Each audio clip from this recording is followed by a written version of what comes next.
Bonsoir mes chers compatriotes de la diaspora. Je suis heureux de revenir vers vous pour enchaîner par rapport à l'audio d'hier. Je reviens donc sur un sujet qui nous intéresse tous. Nous l'avions entamé hier. Il s'agit du thème qu'on appelle le retour au bercail. Hier, on en a parlé un peu, mais aujourd'hui encore, on va revenir là-dessus pour vous parler maintenant des dispositions à prendre, les dispositions qu'il faut essayer de mettre en œuvre dans le cadre du plan de retour. Certains d'entre vous se posent des questions, mais est-ce que si je vais au Sénégal, je vais trouver du travail? Mais bien sûr que oui. Je vous ai parlé hier de 3 secteurs dans lesquels vous pourrez trouver du travail, mais vous serez accompagné par le gouvernement. Et de quelle manière? D'abord, ceux qui s'inscrivent dans l'agriculture vont demander des terres à l'administration, qui va vous octroyer des parcelles de terre à cultiver. Ils vont également vous encadrer et vous aider pour le matériel agricole. Je vous demande tout simplement de taper sur votre appareil pour rechercher le discours de politique générale de Monsieur le ministre du Sénégal. Vous verrez que dans le cadre de son discours de politique générale, il a parlé de tout cela. Toutes les dispositions seront prises afin que les jeunes qui retournent au Sénégal soient encadrés. Surtout ceux qui prennent sur eux la responsabilité de rentrer rapidement au Sénégal et d'adresser des correspondances aux autorités administratives pour demander des parcelles cultivables. En plus, il y a des indemnités à octroyer aux volontaires qui viennent de façon spontanée et qui s'adressent au gouvernement du Sénégal. À partir de ce moment, vous obtenez des subventions. Donc, que cela ne soit pas un frein pour vous, ayez confiance à votre pays, ayez confiance à nos dirigeants. Le reste, c'est un problème de volonté.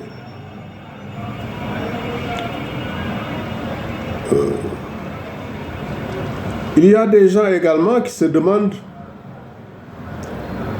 mais est-ce que le gouvernement a prévu un budget concernant notre retour? La réponse est oui. Parce que moi, je ne suis pas du tout membre du gouvernement, même pas membre du parti, je suis un sans parti. Aujourd'hui, je n'appartiens à aucun parti politique. Mais je suis de très près les nouveaux dirigeants de notre pays. Ils sont transparents, ils sont pragmatiques. Et ils cultivent aussi des valeurs telles que la vérité, la loyauté, le djub, le djubanti, le djubal. Bon, il y a des gens qui m'ont envoyé quelques notes depuis hier pour me demander de parler de temps en temps en Wolof. C'est tout à fait normal, mais je voudrais leur faire savoir que mon message ne s'adresse pas tout simplement aux jeunes Sénégalais. Moi, je suis un panafricaniste. Ce que je veux pour le Sénégal, c'est ce que je veux pour la Guinée, le Mali et nos pays voisins. J'ai dit hier qu'ils sont tous nos enfants. Et quand on leur parle, on doit leur parler normalement dans leur langue. Malheureusement, je ne connais pas toutes les langues.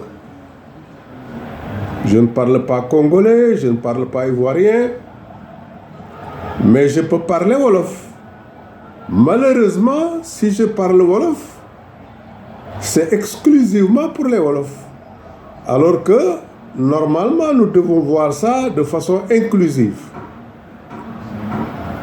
Pour tous nos enfants d'Afrique, l'appel que je lance ça à tous les jeunes Africains qui sont dans les pays européens, asiatiques ou américains.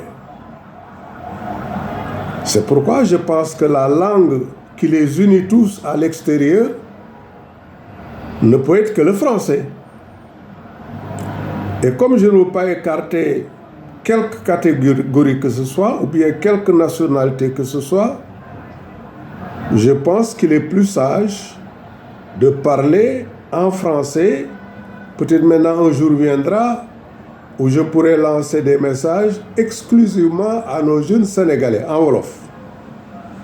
Mais pour le moment, puisque notre démarche est inclusive et elle est panafricaine, franchement, je voudrais continuer de parler en wolof pour le moment, mais ce n'est pas définitif. Donc, les dispositions à prendre, je vous ai parlé tantôt de terrains cultivables, de parcelles. Ça, la démarche est très claire. Il s'agit d'adresser des correspondances à nos autorités. Maintenant, pour ce qui concerne l'habitat,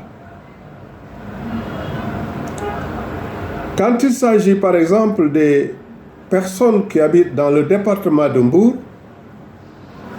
vous savez que tout le département de Mbour est devenu presque une région du Cap-Vert. Comme la région parisienne en France, tous ces villages qui sont autour de Mbour, que ce soit Thiadiaye, Sandiara, Nguyen, Ndiaganiao, Fissel, tout ça, c'est presque la région de Dakar. Ou alors banlieue de Dakar. Parce que quand vous mesurez le temps imparti pour faire la distance entre Dakar et Mbour, maintenant avec les autoroutes, c'est 45 minutes. Quand tu veux aller par exemple à Sandiara, ça peut faire peut-être 50 ou 55 minutes. Quand tu veux aller par exemple à Ndiaganiao, ça te prend peut-être 1 heure de temps, Dakar-Ndiaganiao. Tout cela, c'est dû à l'amélioration des conditions de voyage, et de plus en plus les autoroutes vont être finalisées par les nouveaux dirigeants. Et en ce moment, tout le département de Mbour va être considéré comme banlieue de Dakar. C'est pourquoi de plus en plus, vous qui vivez en Europe ou aux États-Unis, vous pouvez prendre la précaution dès maintenant de chercher aussi des parcelles à usage d'habitation, en passant par l'administration. Et tout cela, c'est des mesures, n'est-ce pas, de précaution que vous allez prendre. Mais une fois au Sénégal, Vous allez directement voir les autorités sur place pour solliciter des terrains cultivables, des parcelles à usage d'habitation, mais n'acceptez pas de rester dans les villes. Pourquoi les villes?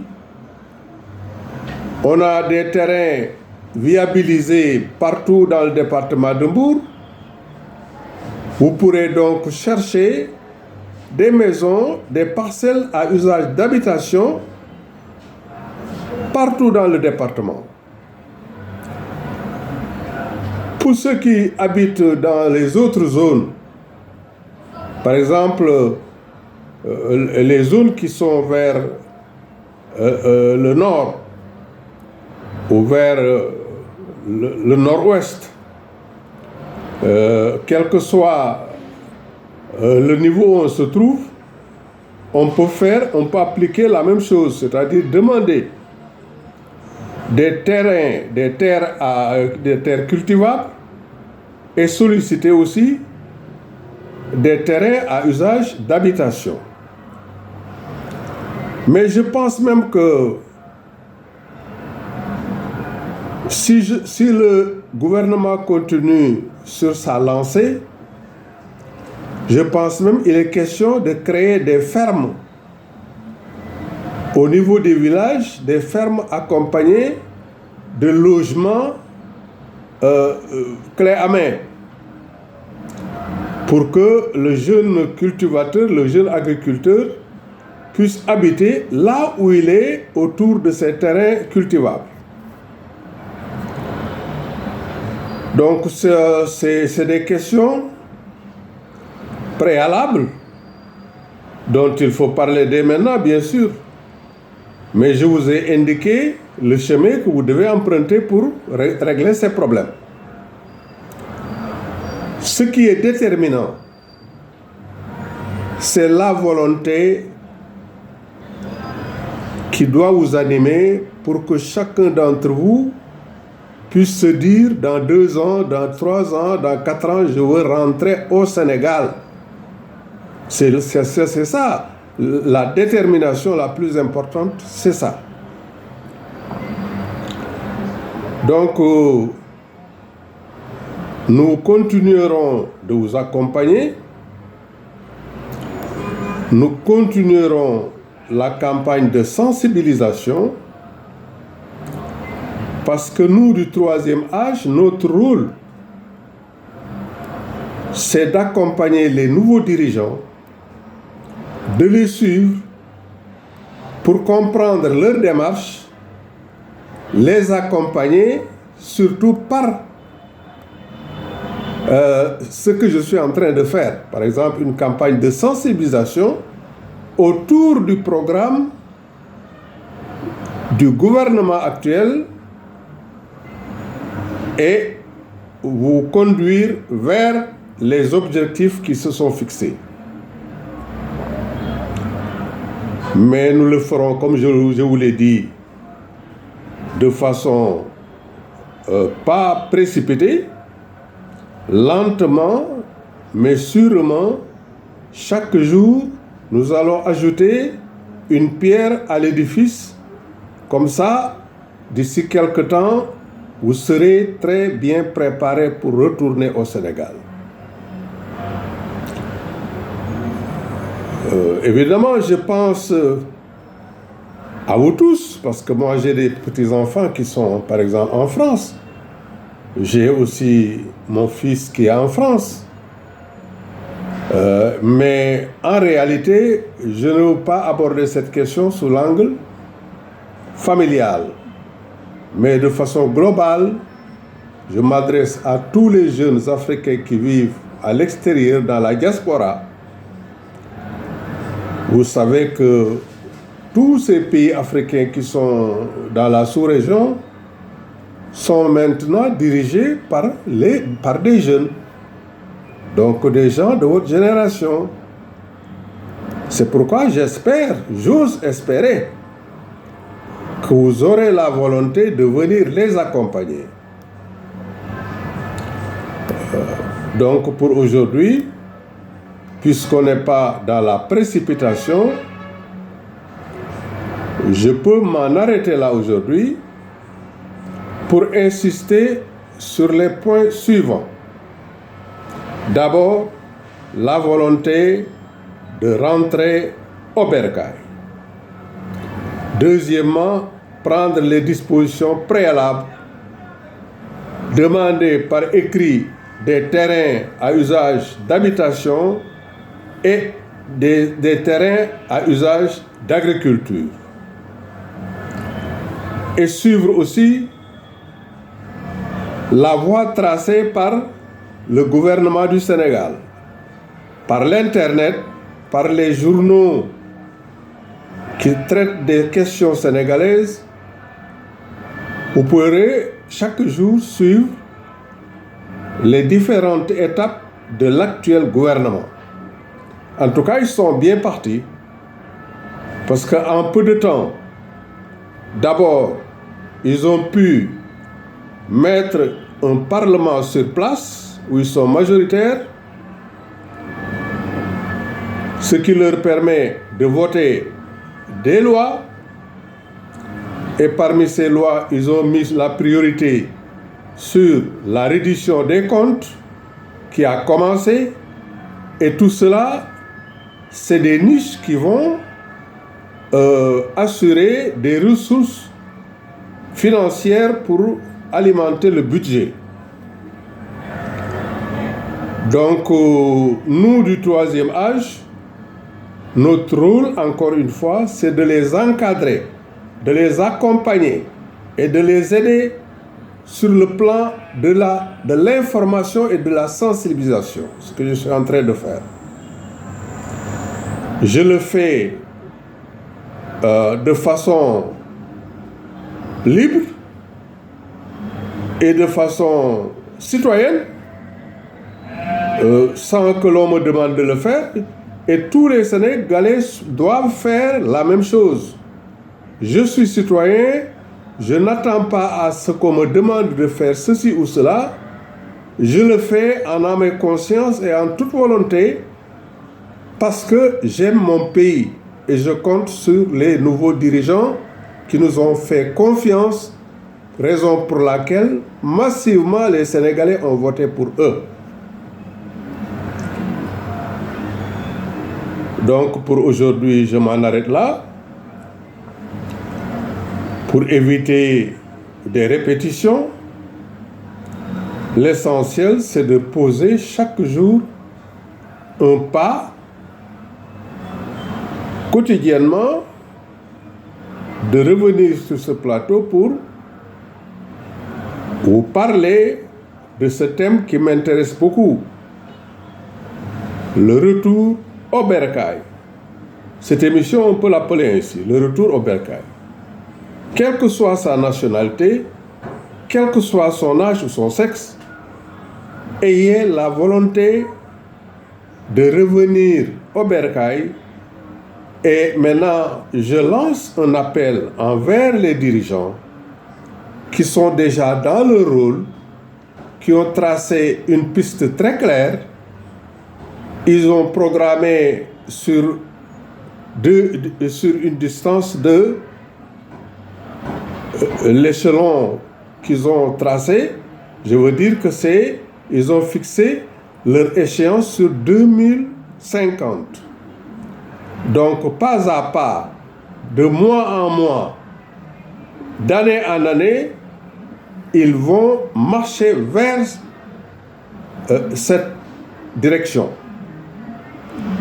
Et dans le laps de temps, nous aurons des bilans annuels, des bilans trimestriels, des bilans mensuels. En tout cas, ils sont au travail et nous invitons tout le monde à les accompagner dans ce travail qui est colossal. Je vous remercie et je vous donne rendez-vous demain à la même heure. Merci de votre aimable attention. Merci beaucoup.